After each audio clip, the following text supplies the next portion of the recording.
Good morning, students. Students, today we are going to learn the grammar lesson calendar. Okay. आता calendar म्हणजे तुम्हाला सगळ्यांना माहित आहे, कॅलेंडर प्रत्येकाच्या घरी असतंच.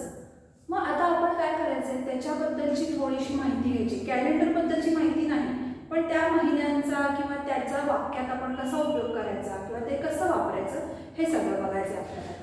आता बघा इथे, there R 12 months in a year. आता सगळ्यांना तुम्हाला माहिती आहे की वर्षाचे महिने किती असतात, 12 असतात, बरोबर आहे. तर 12 months असतात वर्षाचे. आणि मी इथे मंथ्सची नावं लिहिलेली आहेत, जानेवारी, फेब्रुवारी, मार्च, एप्रिल, मे, जून, जुलै, ऑगस्ट, सप्टेंबर, ऑक्टोबर, नोव्हेंबर आणि डिसेंबर. ओके. आता याच्यावरून आपल्याला काही क्वेश्चन सॉल्व करायचे आहेत. ते कसे करायचे, आता बघा इथे फिलिंग द ब्लँक्स आहेत. आता या महिन्यांच्या नावाचा उपयोग करून आपल्याला इथे क्वेश्चन सॉल्व करायचे. आता इथे बघा, पहिला क्वेश्चन काय आहे, फिलिंग द ब्लँक्स आहे. क्वेश्चन म्हणजे काय, फिलिंग द ब्लँक्स आहे. I was born in the month of. I म्हणजे मी. म्हणजे आता काय करायचंय, प्रत्येकानं आपला महिना म्हणजे जो वाढदिवसाचा महिना आहे तो तिथे लिहायचा आहे. सपोज कोणाचा मार्च असेल तर लिहिताना MARCH मार्च असं लिहायचं. मार्चचं पहिलं अक्षर हे कॅपिटल असलं पाहिजे, M कॅपिटल.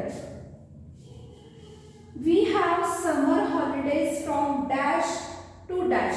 आपल्याला समर हॉलिडेज कधीपासून असतात, एप्रिल. साधारण एप्रिल पासून आपले समर हॉलिडेज चालू होतात. ते किती कुठल्या महिन्यापर्यंत असतात, आपल्याला जून पर्यंत असतात.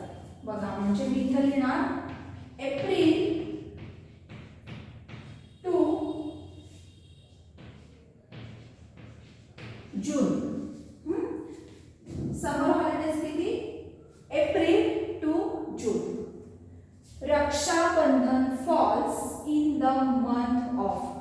रक्षाबंधन कोणत्या महिन्यात येतं, रक्षाबंधन हे ऑगस्ट महिन्यात असतं. म्हणून उत्तर काय असणार आहे,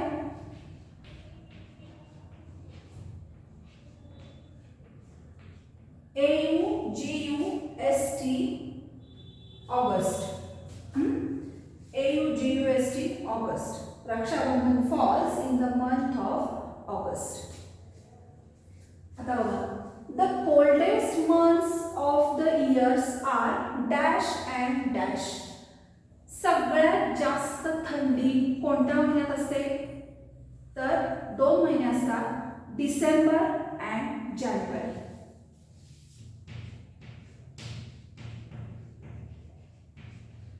डिसेंबर अँड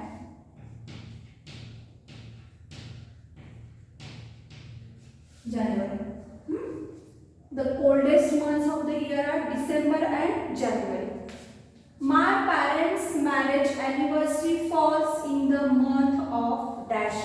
आता तुमच्या पॅरेंट्सची मॅरेज अॅनिव्हर्सरी ज्या महिन्यात येईल त्या महिन्याचं फक्त तुम्हाला इथे नाव लिहायचं आहे. आता आणखी बघा, there are 7 days in a week. आठवड्यात 7 दिवस असतात. Sunday, Monday, Tuesday, Wednesday, Thursday, Friday and Saturday. आता डेज वरून आपल्याला काय करायचं आहे, क्वेश्चन सॉल्व करायचं आहे. तर कसा बघूया आपण. Dash is the last day of the week. आपल्या वीकचा लास्ट डे, शेवटचा दिवस कोणता असतो, तर संडे, सॅटरडे. कारण लास्ट सुरुवात कशापासून असते, संडे पासून असते आपली सुरुवात. म्हणजे जी आपण लिहिताना जी सुरुवात करतो ती संडे पासून असते. त्यामुळे लास्ट डे कोणता येणार आहे, Saturday.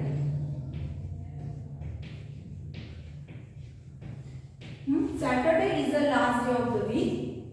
Monday comes just after.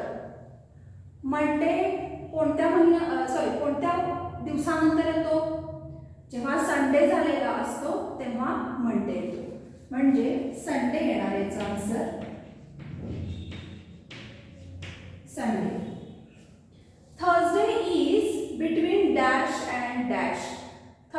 म्हणजे गुरुवार. आता जेव्हा गुरुवार असतो तो कुठल्या 2 दिवसाच्या मधला वार आहे, तर गुरुवारच्या आधी असणार आहे बुधवार आणि गुरुवार नंतरचा वार असणार आहे शुक्रवार, म्हणजे वेनसडे अँड फ्रायडे.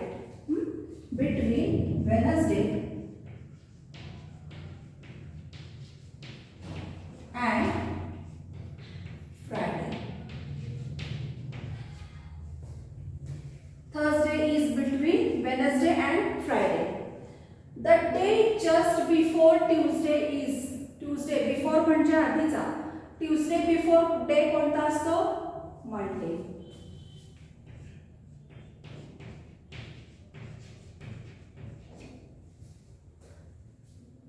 सेकंड नंतरचा बघा. WD Wednesday comes between dash and dash.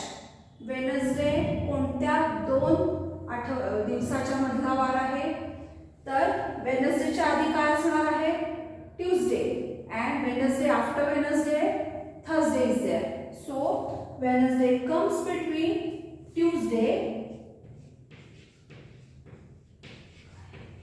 And Thursday.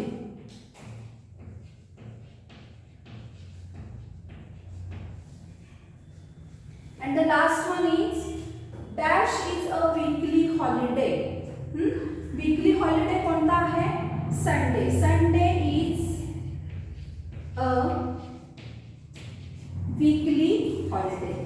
तर आता बघा आपण काय शिकलो, मंथ्स वरून काही क्वेश्चन विचारले होते त्याची आन्सर सॉल्व केले आणि डेज वरून काही क्वेश्चन विचारले होते त्याचे आन्सर सॉल्व केले.